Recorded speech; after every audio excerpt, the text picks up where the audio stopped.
Welcome to my presentation. I am Janisha McDonald, and today we will be focusing on urbanization, the leading cause of biodiversity loss around the world. Biodiversity loss is the loss of life on Earth at various levels ranging from decrease in genetic diversity to the collapse of the entire ecosystems. Biodiversity underpins ecosystems services, providing the backbone of the global economy. It is measured by the variation of genetics, species, and ecosystem levels. It is not distributed evenly on Earth because high biodiverse communities are usually in the tropics due to the warm climate and high primary productivity by the region closest to the equator. Tropical rainforest ecosystems cover less than 10% of Earth's surface, but contains 90% of the world's species. Biodiversity loss is caused by the changes of land use, pollution, overexploitation of natural resources, introduction of non-native species, and climate change. With that being said, we move on to what is urbanization. Urbanization is a process of making an area more urban. The major causes of urbanization is the rapid movement of people towards cities and towns because of the hardships of rural areas. The rapid movement includes immigrants and urban migration. It is also caused by the overpopulation, industrial revolution, large manufacturing, and job opportunities.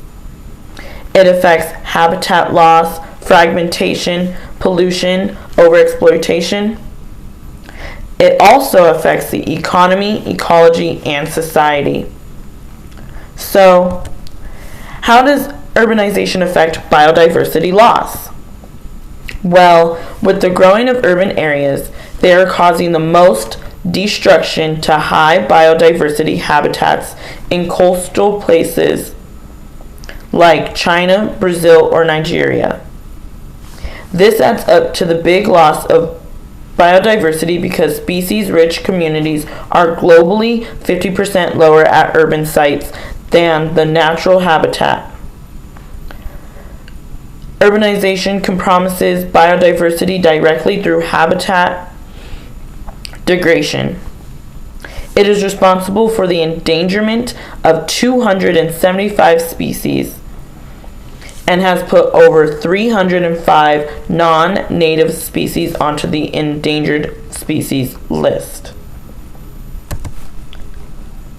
The audience this project is designed for is simply us. Us as humans, governmental leaders, environmentalists, and environmental groups. Many individuals as a whole lack knowledge of what habitat loss really looks like for our biodiverse communities. Even our own government leaders can be oblivious to the growing concern. Once they understand the issues, then they can do a lot better job of implementing laws or regulations for us as a society. Environmental groups or environmentalists can work together to educate and encourage the society to make change. The connection between society and both ecology and economy can be seen by the use of the double arrows in the social ecological framework diagram. Economy is affected by urbanization because the government is investing both time and money into infrastructures. The economy is affected because of inflation due to the overpopulation of humanity. With the amount of people, we don't have enough jobs to support them. Ecology is being affected by urbanization because we are causing a decline in biodiversity, we are causing pollution, and exposing pathogens to the environment. Society as a whole is being affected because we are running into resource shortages, traffic infrastructures, urban crime is rising, and insufficient sewerage infrastructures. Taking a look at urbanization around the world, we are going to focus on China, India, and Ethiopia. In 2013, the population for China was 1.4 billion, compared to America's population that was 315 million. The estimated growth between 2014 and 2050 is by 64.5%. That is roughly 292 million more people. They're overpopulated due to high fertility rates, increased longevity, and mass migration. Population growth leads to farmland conversion and rising concerns about food security. But in 1980, China's population control attempt was influenced by the one-child policy law. Currently, no population control law is in place. India is the second largest country in the world, while also being one of the poorest. Their urban transformation is the largest national transformation of the 21st century.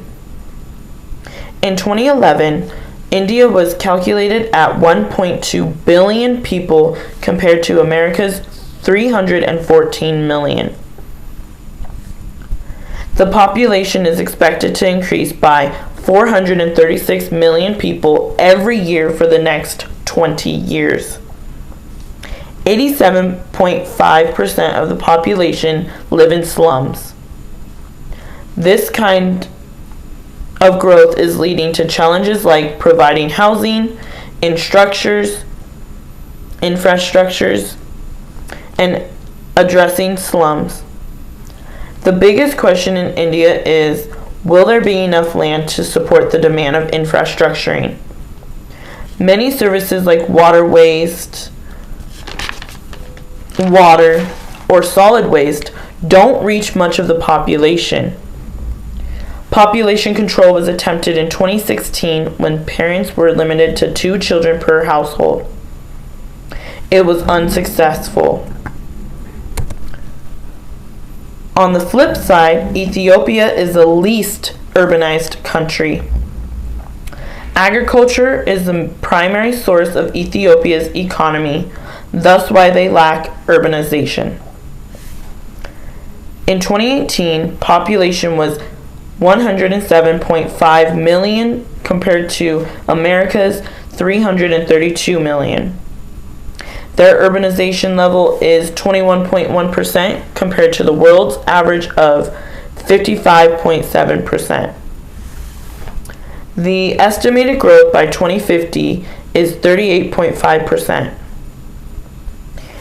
The urban administration is unable to cater to the demands of current residents, but the biggest question is, how will they do it with a growing population? Failed urbanization projects are because of multiplication, complication, and wastage of resource problems. Food sufficiency and increasing demand of agricultural inputs for industries need the expansion of large-scale farming. The population control laws in both China and India truly didn't help reduce the growing population because of the fast rate of reproductivity and the government not implementing the rules. A possible solution should be a population policy law that reflects both male and female contraceptions. If prices of contraception were inexpensive, this could help individuals want to purchase these items. Tubal ligation surgery or vasectomy should be encouraged. The encouragement of reproduction to children should also be reduced. The solution plays a huge part in the society and economy portions in the social ecological framework diagram I showed you earlier. This concept was designed to educate and encourage individuals about sex and the use of protection. Every purchase of a customized t-shirt or hoodie equals free condom, choice of contraception, or options to receive half off of a vasectomy or ligation. Advertisement will be targeted for any individual that is sexually active on all social media platforms, including, but not limited to, TikTok, Facebook, Twitter, or Instagram. The customer will have the option to choose between two quotes: "Let's stop the cycle before it stops us," or "Let's control the population before it controls us." The customer will also have the choice of color of the t-shirt or hoodie, style of either or, choice of the size, choice of the letter coloring. All money received goes to contraception options availability and making them affordable.